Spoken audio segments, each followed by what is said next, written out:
জুলাই আন্দোলনের সফলতার কৃতিত্ব দেশের সর্বস্তরের জনগণের, একক কোনো ব্যক্তি বা দলের নয় বলে মন্তব্য করেছেন প্রধানমন্ত্রী তারেক রহমান।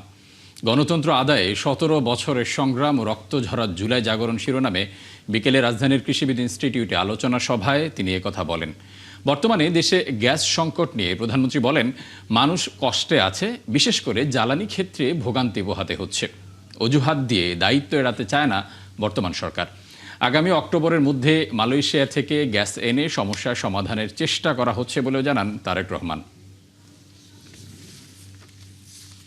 যেই সংস্কার প্রস্তাব বা যেই রাষ্ট্র মেরামতের যেই দফাগুলো আমরা জনগণের সামনে উপস্থাপন করেছিলাম, সেটি দেশনেত্রী খালেদা জিয়ার মাধ্যমে আমরা সর্বপ্রথম উপস্থাপন করেছিলাম এবং পর্যায়ক্রমিকভাবে বিগত নির্বাচনে জনগণ সেটিকে ম্যান্ডেট দিয়েছে। কাজেই এটি এখন আর বাংলাদেশ জাতীয়তাবাদী দলের কোনো 31 দফা নয়, বরং আমি মনে করি এই 31 দফাটা হচ্ছে জনগণের 31 দফা।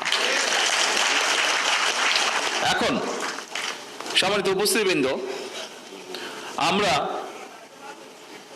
আজকে থেকে 2 বছর আগে ঠিক এই দিনে এই ঘরে উপস্থিত প্রত্যেকটি মানুষ সহ সমগ্র বাংলাদেশের প্রত্যেকটি মানুষ কি পরিস্থিতির ভিতর দিয়ে গিয়েছিল সেটি নিশ্চয়ই 2 সেকেন্ডের জন্য চোখ বন্ধ করলে আমাদের চোখের সামনে ভেসে উঠবে।